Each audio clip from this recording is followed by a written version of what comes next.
Halo semuanya, kembali lagi bersama saya Madianto. Kali ini kita akan membahas tentang mengenal frugal living. Ini adalah 5 cara agar kamu bisa hidup dengan hemat. Rasanya sudah gatal untuk membeli barang yang kamu idamkan, apalagi dengan mudahnya belanja online. Kamu tinggal klik saja tanpa memikirkan apakah kamu membutuhkannya.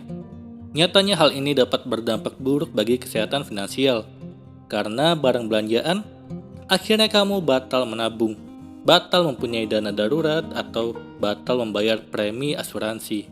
Kalau sudah demikian, mungkin kamu bisa mencoba gaya hidup frugal living.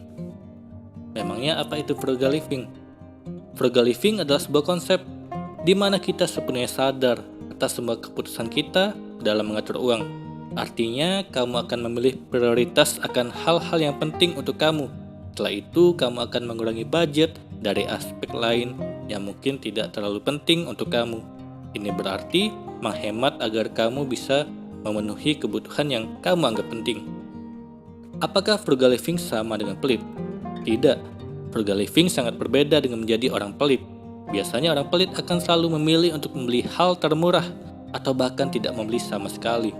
Tetapi frugal living memikirkan masalah kualitas. Misalnya, kamu menyukai sepatu. Sepatu A lebih murah, tapi hanya akan bertahan beberapa bulan. Sepatu B lebih mahal, tapi bisa bertahan hingga bertahun-tahun. Orang yang pelit akan membeli sepatu A atau tidak sama sekali. Sementara orang yang frugal living akan memilih sepatu B, tapi tidak membeli sepatu lagi selama beberapa tahun ke depan karena fungsi sepatunya masih baik. Frugal living dapat membantu kita mendapatkan apa yang kita inginkan, tapi juga membantu kita untuk mengerem saat ingin belanja yang tidak penting. Lalu bagaimana cara hidup frugal living? Kamu bisa memulai hidup frugal living dengan mengubah mindset, kemudian mulai terapkan kebiasaan berikut. Yang pertama, membedakan keinginan dan kebutuhan. Sebelum apapun, kamu harus bisa membedakan mana keinginan dan mana kebutuhan. Kebutuhan adalah sesuatu yang kamu butuhkan untuk hidup, yaitu makanan, pakaian, dan tempat tinggal. Namun kebutuhan tersebut juga bisa menjadi suatu keinginan kalau sudah terpenuhi. Kamu tentu butuh makan 3 kali sehari, tapi apa minum kopi setiap hari perlu? Kamu bisa menghemat dengan minum kopi seminggu atau sebulan sekali saja. Atau mungkin kamu bisa membuat kopi itu sendiri agar bisa lebih hemat.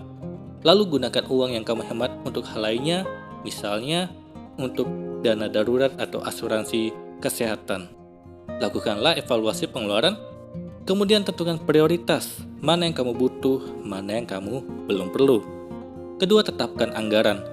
Setelah melakukan evaluasi dan memprioritaskan sesuatu, kamu bisa membuat anggaran bulanan.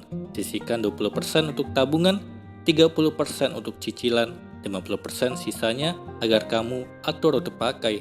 Jangan lupa untuk mencatat pengeluaran tersebut untuk memastikan kamu tidak melewati batas anggaran yang sudah ditetapkan. Ketiga, beri dirimu syarat saat belanja. Tanamkan dalam benak kamu bahwa kamu boleh berbelanja, tapi pastikan masih dalam anggaran bulan ini. Kalau perlu, lakukan penyesuaian anggaran. Mungkin kamu tidak masalah menghemat makan, asal kamu bisa menabung untuk dana darurat. Misalnya, kamu melihat ada diskon HP murah dan HP kamu memang sangat sudah rusak. Agar syarat bahwa kamu akan membeli HP murah ini, tapi kamu juga akan mengurangi jalan-jalan atau jajanmu, kamu tidak akan jajan di luar dan masak selama beberapa minggu ke depan demi menghemat. Secara umum, tanyakan pada dirimu sendiri, apakah aku sudah punya barang ini? Apakah aku butuh barang ini sekarang? Apakah aku masih mempunyai anggaran yang bisa disisihkan? Pengeluaran apa yang aku ingin hemat demi bisa membeli barang ini? Keempat, gunakan kupon dan promo. Atur waktu yang tepat untuk berbelanja. Mungkin kamu melihat suatu jam tangan yang kamu suka. Nah, kamu bisa menunggu jam tangan tersebut diskon, baru kamu membelinya. Inilah mengapa pengeluaran sebaiknya kamu atur di waktu tertentu, seperti Lebaran, Harbolnas, atau Tahun Baru. Sisanya sepanjang waktu kamu gunakan kesempatan tersebut untuk menabung sampai hari promo tiba. Kelima, jual atau beli barang bekas. Mungkin kamu punya beberapa barang lama yang masih bagus, tapi jarang atau hampir tidak pernah terpakai. Kamu bisa memanfaatkan barang ini dengan menjualnya dan membeli hal lain. Sama halnya kalau kamu ingin beli sesuatu, kamu bisa mencari barang bekas yang masih dalam kondisi bagus. Pasti banyak barang bekas yang sebenarnya masih jarang sekali dipakai. Namun karena sudah pernah dibuka, harganya jadi turun. Hal ini bagus untuk membantu kamu menghematnya. Kalau kamu bingung cara menjualnya, kamu bisa coba menjual dengan cara online. Gampang sekali, kamu bisa memanfaatkan media sosial seperti Facebook atau Instagram. Atau juga bisa menggunakan Tokopedia, Shopee, atau toko online lainnya. Mari hidup lebih hemat.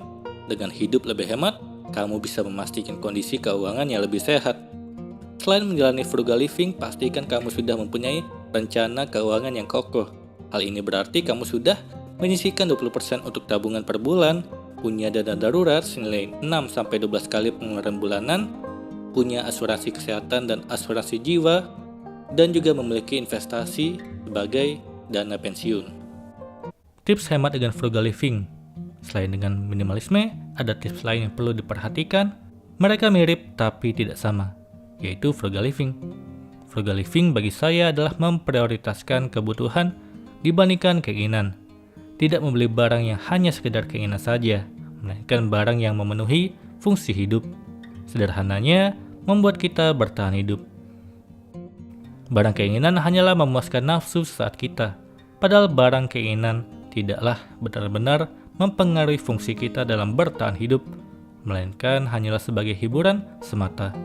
Yang mana dalam 3 hingga 7 hari saja, kita akan bosan dengan barang yang kita beli, dan dalam beberapa kasus, kita mengabaikan barang baru tersebut, sehingga mengendap di dalam ruangan dan tidak diperhatikan lagi.